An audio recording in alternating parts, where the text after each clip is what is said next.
नमस्कार, मैं हूं आपके साथ अनुष्का राय और आप देख रहे हैं इंडिया समाचार। दिशा शहर में इंटरनेशनल लोहाड़ा महिला मंडल ने गौशाला के लिए भजन का कार्यक्रम रखा।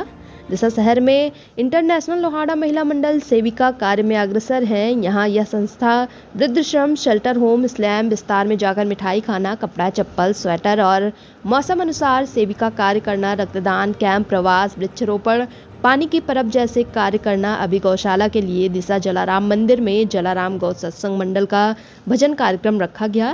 इंडिया समाचार से गुजरात दिशा से आनंद ठक्कर की खास रिपोर्ट।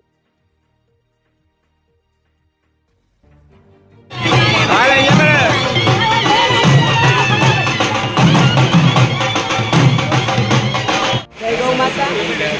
आज इंटरनेशनल लोहाड़ा महिला मंडल प्रमुख पूजाबेन हमारे इंटरनेशनल लोहाड़ा महिला मंडल बहनों द्वारा आज एक जलाराम गौ सत्संग मंडलનું ભવ્યથી અતિ ભવ્ય એક સુંદર મજાનું આયોજન કરવામાં આવ્યું।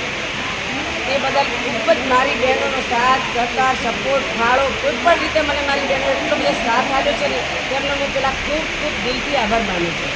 બીજું કે અહીંયા આપણે રામરતનજી મહારાજ અને ગિરિરાજ બાપુ જે તરફગામથી વાડીનાથ તરફગામથી આવેલા હતા તેમનું પણ આપણે સરસ રીતે સન્માન કરી અને અહીંયા એમને એક સરસ વચન આપ્યું તે આપણને સાંભળીને ખૂબ જ આનંદ થયો અને ખૂબ જ એક લાગણી થઈ કે આવું રીતે સંતોનું સન્માન કરીએ અને આગળ આપણે નવું એક બહેનોને શીખવા મળે।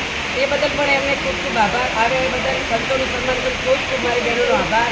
એવા આપણા ભગવાનભાઈ જે સત્સંગ મંડળનું સંચાલન કરે છે તેમને પણ ખૂબ આભાર। એવા અમારા આનંદભાઈ તો એટલા બધા ખાસ સ્પોર્ટથી કે બહેનોને કોઈ જગ્યા કોઈ એક ફોન જાય તો મારા આનંદભાઈનો ફોન તાત્કાલિક ઉઠાવીને બહેનો એટલો સપોર્ટ સહકાર બધી રીતે એકદમ સરળ રીતે એ આવીને ઉભા રહે અને ખૂબ જ મદદમાં સાથ આપે છે।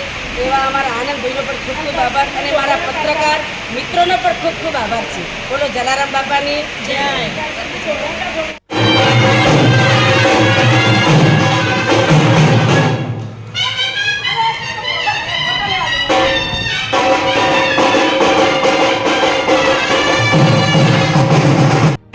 ફોટા કોઈ પાડવા દેતું નથી, સાઈડમાં રહો।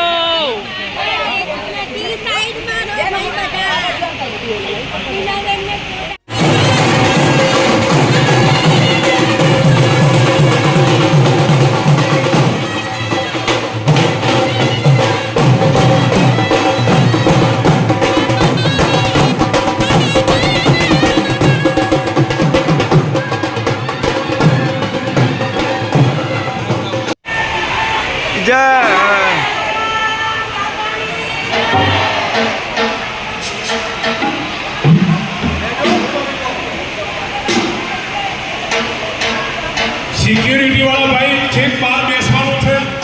એક પણ બાઈક કે એક પણ ગાડી અંદર ના આવે। અંદર પડ્યા છે પણ લેવડાવી દો।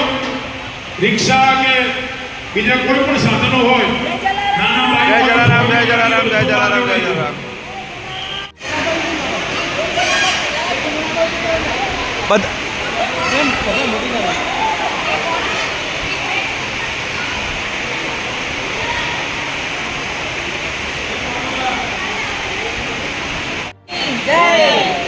ઇન્ટરનેશનલ લોહાણા મહિલા મંડળના મંત્રી મીનાબેન આનભાઈ ઠક્કર આજ રોજ જલારામ ગૌ સત્સંગ મંડળના ભજને 6 વર્ષ પૂર્ણ થઈને 7મા વર્ષમાં પ્રવેશ કર્યા। એ નિમિત્તે અમારા ઇન્ટરનેશનલ લોહાણા મહિલા મંડળ દ્વારા